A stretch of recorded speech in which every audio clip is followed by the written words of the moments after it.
reminding you, wash your hands. There's a public service thing that says, wash your hands, continue to wash your hands. In order to get ahead of this curve, they keep telling us, of the coronavirus, we need to practice some very common sense things. The question I have to ask is, do we really have to be reminded to wash our hands? I can understand maybe some children. You know, you say to children, wash your hands. You sometimes would have to remind maybe an elderly person that may not be thinking as straight, don't forget, wash your hands. But as a common sense practice, do we really have to be reminded to wash our hands? And this morning, as I was thinking about this awkward kind of environment, there's not a lot of us gathered here. It really makes me think that the body of Christ is really kind of an important thing when we gather together, because right now it makes me think that we're all here by ourselves, and yet there may be several that are watching. I thought to myself, I'm going to change my sermon. I'm not going to continue the series on the book of Acts. But what do I say this morning in light of coronavirus? I mean, I'm not a medical doctor. I can tell you what they're telling me, wash your hands. Or I can tell you to stay inside, don't go out in public. Isn't it interesting, though, that they're asking us not to go out in public, but every major store is open? And people are still rushing to the store to buy toilet paper, of all things, or to buy milk and bread, as if we're having a hurricane or a snowstorm. Do we really need to be reminded to wash our hands?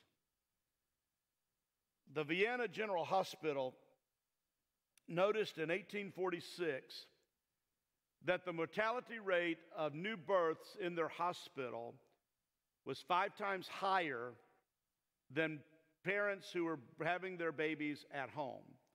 In other words, more children were dying in childbirth in the hospital than they were with midwives at home.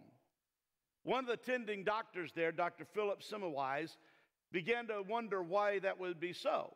That surely the medical practice inside the hospital would be far more advanced than anyone at home, even though they'd been birthing children at home for years.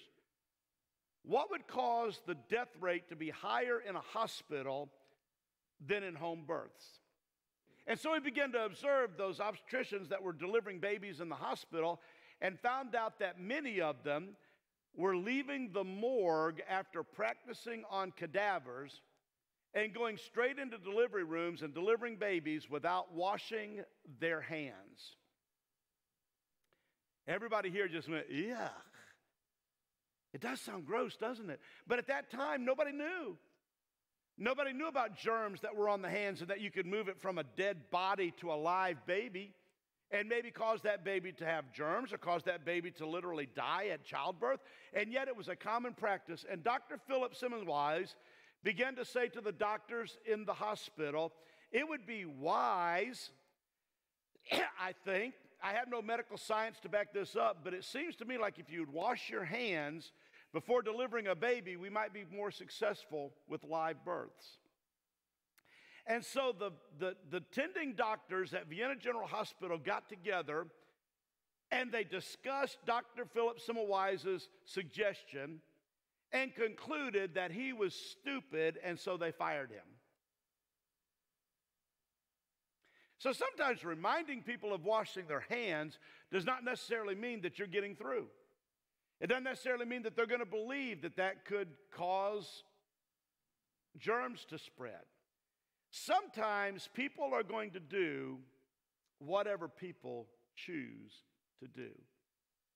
I struggled with a text this morning, but I came to the one that maybe several pastors will go to. Psalm 24, beginning in verse 1. The earth is the Lord's and all it contains, the world and those who dwell in it. The beginning place of any crisis is to realize that God is still in control of this world. Everything in this world, all it contains, all the decisions that are being made, everything that's going on is still in God's control. So in the midst of a crisis, whether it be 9/11, whether it be the annunciation of a war somewhere, whether it be we are going through a medical crisis in our country, the beginning place always for me is that God has always been on his throne, that God will still be on his throne right now, and that when all of this has passed, God will still be on his throne. Now, our lives may change. It may be different for us. I keep hearing the newscasters saying to us, we have reached a turning point in the United States where people are going to alter their lifestyles for the next so many weeks or the next so many months. I don't know exactly how long, but people are being asked to stay inside. Schools are closing. Businesses are working from home. Everybody's lifestyle has been changed, and we think that everything is falling apart, and yet God is still very much on his throne. No matter what happens, no matter where this ends, no matter what happens to you as an individual or you as a family or you as a business or us as a church, no matter what may come out of all this, I'm still going to believe that God was on his throne going into it, that God is on his throne right now, and God will be on his throne. Why? Because it's all his. Now, there's some people out there that are already questioning, then why did he let this happen? If God's in control of everything, why didn't he stop it? It may be because we have made unwise choices. It may be that we're living out the results of our own ignorance. It may be that way back when somebody could have made a decision, they didn't make a decision, and now we're living out the consequences of that. God does not alter things in our world just because it's for our convenience. And many times we have to go through the crisis. We have to go through the situation. And so I would encourage you today, God doesn't love you any less because we're in quarantine. God doesn't love you any less because you didn't wash your hands this morning. God doesn't love you any less because you have contracted the coronavirus or that you may have spread it to someone else. The interesting thing right now is that none of us really know whether infected or not because symptoms take a while to develop. And if I had the coronavirus today or somebody in my family does or somebody else may have it, I don't believe God's going to love me any less because something like that is going on. This is all God's to begin with. For he has founded it upon the seas and established it upon the rivers. Now this part gets a little interesting. Who may ascend to the hill of the Lord, and who may stand in his holy place? The premise for what I'm about to say is that David and the writer of Psalms believed that there were qualifications for people who were going to enter into God's presence. For example, Jewish law had established all kinds of ritual cleansings. People had to wash their hands before they did certain things. People would have to go through a cleansing process before they would be allowed back into the temple. So there was some understanding that we needed to do something physically, maybe cleaning our hands, washing our bodies. The ritual for washing in Jewish was kind of common. They had these big jars of water, and to wash your hands meant you took your fingertips like this. You would push them down into the water until you were down to your elbows. You would bring your fingertips up like this, and the water would run down and drip back into the pot that you just put your hands in. And then you would do it again. And the next person that came along would probably use the same pot. Are you beginning to see the irony in it? There was something that believed we're washing our hands, but maybe they didn't know the next guy wasn't. He was dipping in your germs. He was dipping in your washing where you had done. The only person that really might have come out with clean hands might have been the first guy that dipped in the jar. Everybody else was dipping in a contaminated environment. Think about that for a moment. Do we really have to have requirements to come before God? Is there something that says I can only come before God in verse 4? He who has clean hands and a pure heart, who has not lifted up his soul to falsehood and has not sworn deceitfully. That the only people that can come before God are those who have in some way, form, or fashion have already purified themselves, cleaned themselves, or made themselves right to make them qualified to enter into God's place. To eat at my house when I was growing up, we had to wash our hands. That's because we played out in the dirt all the time. As young children, we played in the dirt, we played in the sandbox, we petted everybody's pet. We played with the skunks, we played with any animal that might be in the neighborhood. You know, we came home filthy. And I often thought, although I was filthy from here to here, my mother would always say, wash your hands. Okay? So I would wash my hands to here, but everything from up here to here was dirty. Everything up here was dirty. Everything else in my body was dirty. But in order to eat, it was required that I wash my hands. She didn't realize that most of the dirt that was on my hands had already been in my mouth all day long. Right? I mean, after all, that whole day I was doing this, and wiping stuff. And if I got something on my hands, I'd just do like that. But in order to eat, I was required to wash my hands. And so I'd quickly go to the faucet and do this, very quickly, then do like this, and come back, and I was okay. My hands weren't any cleaner than what they were before I started. I had gone through a motion. I had gone through a requirement. And everybody thought now I was capable of eating. All right? Do you understand what I'm saying? There is no way that you and I can have clean hands or even a pure heart. It's an impossible thing. No matter how much I try to ritually cleanse myself before God, I'm still going to be dirty. No matter how much I try to alter my life to be acceptable what I think God requires of me, I'm still going to fall short. Even this idea of having a pure heart, and I want to talk about two things here. Sometimes we believe that coming into God's presence is how we alter the outside. So there's a lot of rules about how we come before God on the outside. Do we wash our hands? Do we wear certain clothes? When we're going to church, did you ever have to, when you were growing up, put on your church-going clothes? They were clothes you didn't wear anywhere else. They were your church-going clothes. And your church-going clothes were required if you were going to go to church because you wanted to look like you had been to church.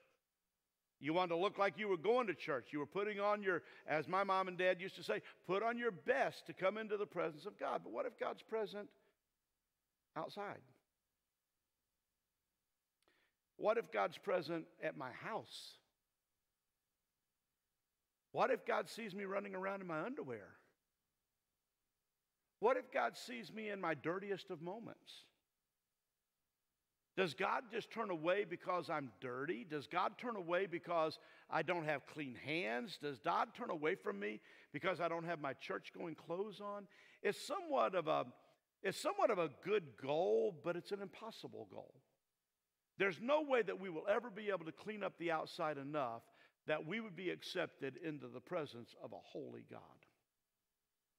Jesus took it one step further. He said, a lot of you are like the catacombs out there in the wilderness where they bury the dead. They take dead people and they put them in there, and we all know that it's filled with dead bones. We all know that it's decaying bodies that are in there. But every now and then, once a year, we go out there with whitewash and we paint the outside of it so it looks better. You see, Jesus was already saying even the outside needs to be, we try to paint the outside to cover up what's on the inside.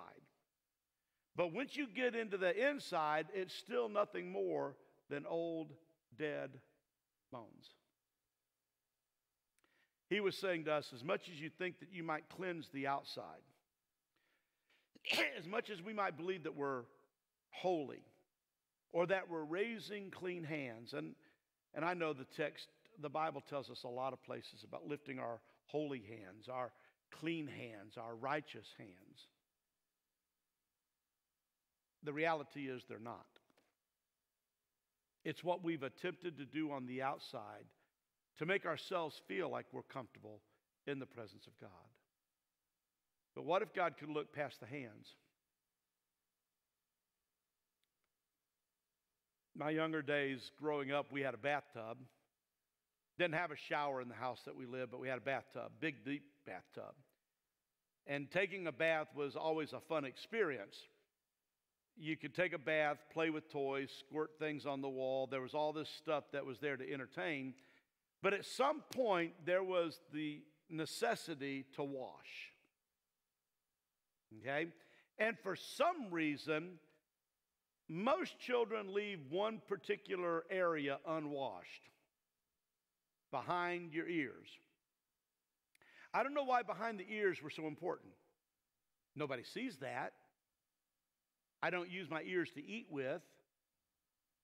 I really can't understand why anybody would have to look behind my ears to see if behind my ears were clean. Are you following me here? As long as it's not visible, as long as it doesn't impact the spreading of germs when I eat, as long as I'm not touching other people with the back of my ear and spreading the dirt from person to person, why should anybody care if the behind my ears was clean or not? I guess that was a parent's way of determining whether you'd done anything or not. Had you really washed? Had you taken care of the other parts of the body that were essential? You see, when we think about it, Jesus was saying to us, you guys spend a lot of time trying to make the outside look right.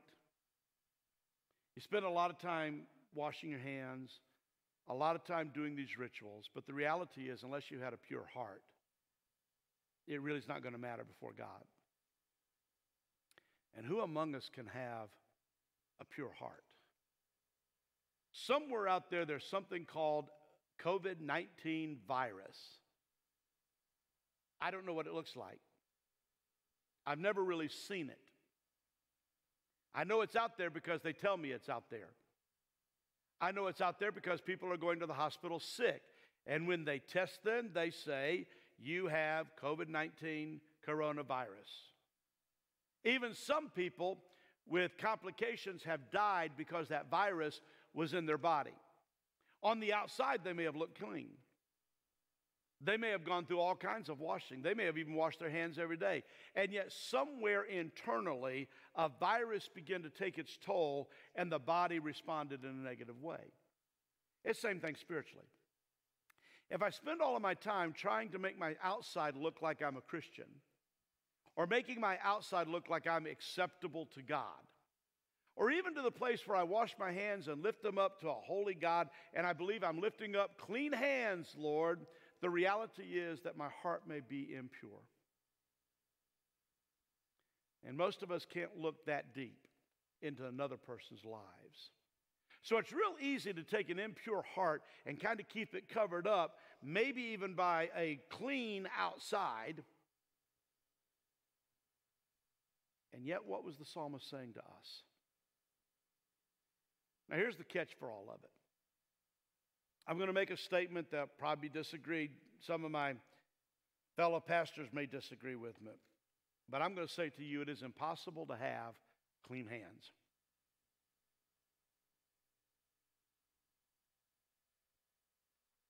I have to do this all day long to have clean hands. I began this morning by cleaning my hands, but I've touched a bunch of stuff since the time that I did this.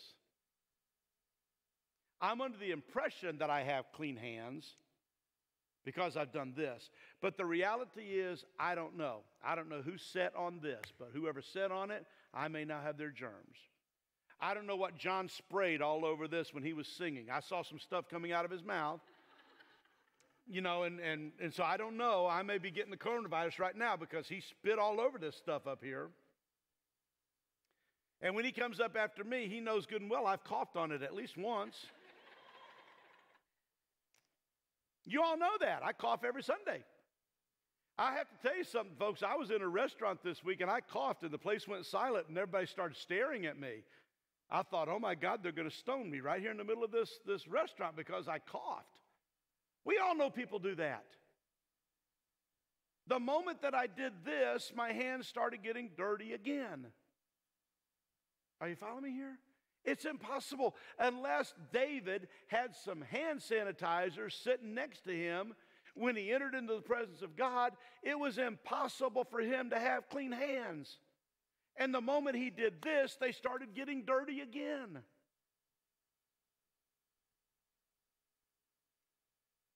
I'm going to take it one step further. It is impossible for us to have pure hearts. The reason being is that we've all been infected by a germ. Not COVID-19, not coronavirus. We've all been infected by sin. And that sin inside of us does not go away, there's not an antibiotic. I can't go to the hospital and say, would you remove sin from my life? I asked my doctor one time. I love my doctor. Dr. Pandya is my doctor. And I asked her one time, I said, can you remove all germs? And she just laughed at me. I asked her about coronavirus. She said, Steve, I've been on the phone this morning for a couple of hours with CDC just trying to find out what I need to know so that I can be ahead of the curve when I know that my patients come in. Can you make it go away? No. We can treat the symptoms. We might even treat with antibiotics, but the reality is we can't take coronavirus out of your system. Sin, no matter how hard we try, cannot be taken from the internal out. I can't have a pure heart. I can't have a system that's pure of the germ that's called sin. So how in the world do I ever get to ascend to the hill of the Lord? How in the world do I ever get the ability to stand in His holy place? Isaiah said, in the year that King Uzziah died, I saw the Lord high and lifted up. His train filled the temple. There were seraphim and cherubim that were flying around Him, and they were crying out, holy, holy, holy is the Lord God Almighty. And the first thing that Isaiah did was lift his clean hands and his pure heart before God. No, the very first thing he said was, I shouldn't be here. I am a man of unclean lips. Now let me just go ahead and paraphrase it for you. I am a man of unclean lips, unclean heart, unclean feet, unclean head, unclean mind. I am a human being who has been infected by a sin called a germ called sin. I got the virus. A germ called sin, and because of that, I shouldn't even be in this place. He was on the right track. When you and I think that we can wash our hands, when you and I think that we can purify ourselves from inside, we cannot do it. We will never stand in the presence of God if it requires us to have clean hands and us to have pure hearts. The very first thing that happens to any of us when we come into the holy place is that we say, I shouldn't be here. Then how do we get qualified to be there? Oh, it's a beautiful story. That when Jesus said to His disciples, this cup is my blood, and I am entering into a new covenant with you. You see, the way that I am made clean is by the blood of Christ. Are you washed in the blood? John and I were kind of kidding a little bit about what songs we should sing this morning. And he said, I want to sing Give Me Clean Hands, but I don't think I could do it with a straight face this morning. Every time I sing, Are You Washed in the Blood? There's a part of me that says, ooh, that's yucky.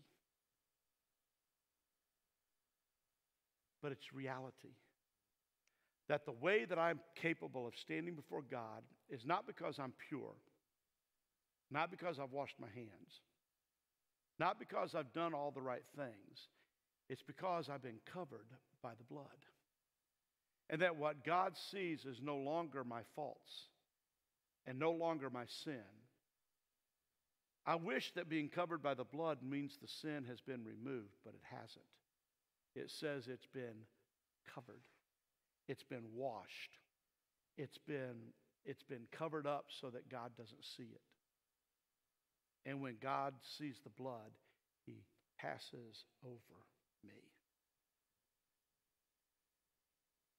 This may be good for a few moments, for a few minutes, for a little while, but our hands get dirty again. I take a shower every Saturday night, whether I need one or not. And I may be clean for a little bit, but the reality is I'm going to get dirty again. As holy and as righteous and as religious as I can be, my hands are going to get dirty again. And my heart is going to be impure again. And the only way that I can stand in front of God is with His blood covering me. I want to be filled with that. I want Christ to become more and more and more a part of me. Not so much that that makes me more qualified, but because it makes life better. To live more like Christ means that I live better in this world in which I live. To live more like Christ means people around me live better because I give and I share and I do the things that God would require of us. I want to be so filled with Christ from the head to the toe. I want to be so filled with Christ that if a mosquito were to land on me and bite me, it'll be singing, "There's power in the blood" when it leaves. I want to be so impacted by Christ in my life. Not because it gives me the opportunity to stand before Jesus and say, "I'm qualified now, I just washed my hands." I'm qualified now because I've asked for forgiveness and I feel like I've got it now, so I'm qualified now to come into your presence. No, I want to come into the presence of God knowing that I'm not qualified, knowing that I couldn't get there on my own, knowing that I stand with Isaiah as a man of unclean lips, unclean heart, unclean hands, that I can't come before God because I'm unclean, but that there's power in His blood that covers me from top to bottom. So that when I stand before God, I don't stand because I'm worthy. I stand there because I'm not worthy. But I'm able to stand there because He provided for me. Don't forget, this week, wash your hands. You just keep washing your hands. Wash your hands as many times as you need to wash your hands. It may stop the virus from moving quickly among us. Stay away from others. That's a bad thing for a pastor to say to a congregation, isn't it? 6 feet away, stay away, quit spitting on each other and coughing on each other and all the things that they're there. And maybe we will move through this crisis moment together. But let me also remind you that you're not clean when you wash your hands. And you're not clean when you take a bath. Not spiritually. That spiritually we're only clean when we find ourselves under the blood of Christ. There is a fountain filled with blood that's drawn from Emmanuel's veins. And in that same hymn, it talks about being plunged underneath that blood. As gross as that sounds, as yucky as that may appear, the reality is that's how we stand clean before God. So, Father, we're thankful for all that you give us. We're thankful for your amazing grace that is sufficient. Remind us today that we're not made clean by actions that we do. We're made clean when we acknowledge that we're not clean and we allow the blood to cover our lives. We pray, Father, that we would leave this place today, and as we turn off our Facebook page and as we go about our regular activities on Sunday, that we would come to a realization again that there genuinely is power in the blood. But we pray it in Christ's name and for His sake.